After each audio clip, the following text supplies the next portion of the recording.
Bonjour à tous les observateurs. Après le grand spectacle offert l'an dernier par la comète Neowise, voici une nouvelle venue qui nous promet peut-être du grand spectacle sur la première quinzaine du mois de décembre 2021. Il s'agit de la comète Léonard. Il s'agit d'une comète découverte au début de l'année 2021 en Arizona à l'observatoire Lemon. Et cette comète a la particularité d'avoir une orbite hyperbolique, c'est-à-dire une orbite très étirée, de sorte que lors de son passage au plus près du Soleil, elle va s'accélérer très rapidement, et puis ensuite repartir aussi rapidement qu'elle est venue. Les éléments orbitaux sont les suivants. Vous voyez une excentricité qui est supérieure à 1, donc une orbite très aplatie de type hyperbolique.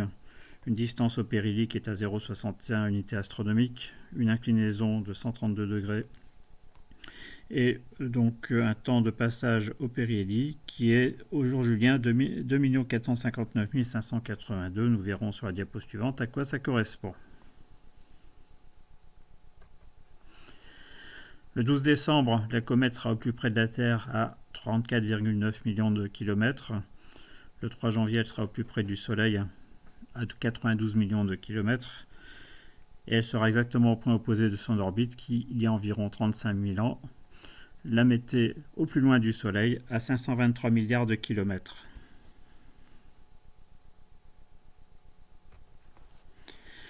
Le graphique de visibilité vous montre avec en abscisse les heures en temps universel dans la nuit et en ordonnée les dates sur la période de visibilité optimale qui va s'étendre globalement du 1er novembre au 16 décembre. Vous voyez qu'il s'agit d'un astre qui sera essentiellement visible en seconde partie de nuit, avec une belle hauteur au-dessus de l'horizon à la fin de la nuit astronomique, jusque dans les derniers jours de sa visibilité, où elle va prendre un éclat qui, pour l'instant, est estimé à une magnitude pouvant aller de 4 à 1,5. Ce ne sont que des prévisions. Apparemment, cette comète est déjà passée une fois près du Soleil, donc il s'agit d'une comète qui a déjà passé le périhélie. Elle passe assez loin du Soleil, donc il y a de bonnes chances qu'elle ne se fracture pas, comme ça a été le cas pour 2 de ses consoeurs l'an dernier.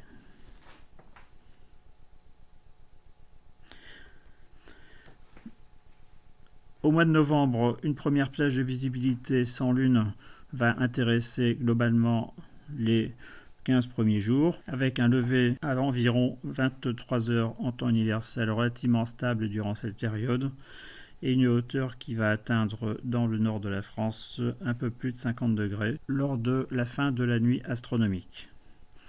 Ce sera encore un astre télescopique, mais visible avec des petits télescopes. Elle est actuellement environ de 11e magnitude au début du mois de novembre, et elle va monter à la 8e magnitude la 3e semaine de novembre.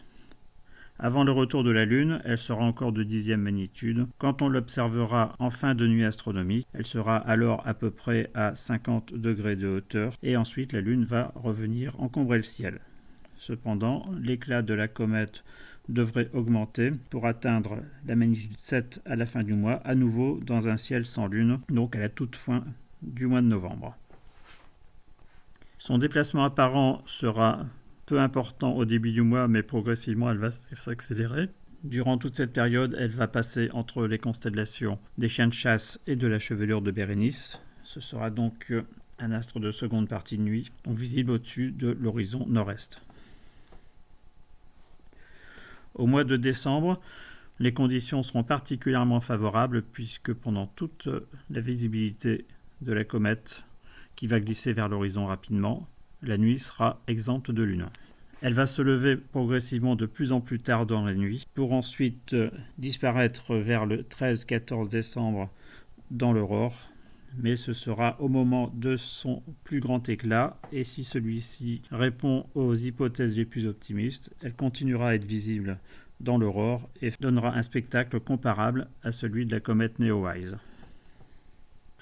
À partir du 1er décembre, le mouvement s'accélère et on voit juste après le passage à 0h le 3 décembre une opportunité exceptionnelle puisque dans ce ciel sans lune et alors qu'en fin de nuit la comète sera encore aux environs de 50 degrés de hauteur, elle va occulter l'amas globulaire Messier 3. Elle va se diriger ensuite vers la constellation du Bouvier qu'elle va traverser. Le phénomène d'occultation de Messier 3 sera visible de 23 h jusqu'à 5 ou 6 h du matin, puisque avant 23 h la comète ne sera pas levée, et ce sera un spectacle à ne pas manquer, compte tenu du fait qu'il y aura occultation partielle de l'amas par la comète. Du 6 au 11 décembre, le mouvement apparent devient très très important et il faudra en tenir compte dans la durée des poses photographiques de manière à éviter des bougées. Les objectifs très ouverts seront évidemment les bienvenus. Hormis cette occultation de M3 par la comète, on ne note pas d'autres rapprochements spectaculaires avec des objets du ciel profond durant cette apparition. Du 11 au 16, elle s'accélère encore plus puisqu'elle se rapproche de son périhélie. Elle va traverser la constellation d'Ophiuchus, puis se diriger vers le nord de la constellation du Sagittaire, mais à ce moment-là, elle sera noyée dans l'aurore. Et même si aux environs du 15 au soir, on prévoit un rapprochement avec Messier 16, celui-ci ne sera pas observable du fait de la faible hauteur de la comète et surtout de Messier 16 et du caractère déjà bien clair du fond du ciel. Merci pour votre attention. Si vous avez des images de cette comète, elles seront les bienvenues pour venir compléter le Facebook de l'Observatoire Charles Fehrenbach et le site du même observatoire. Bonnes observations et à bientôt.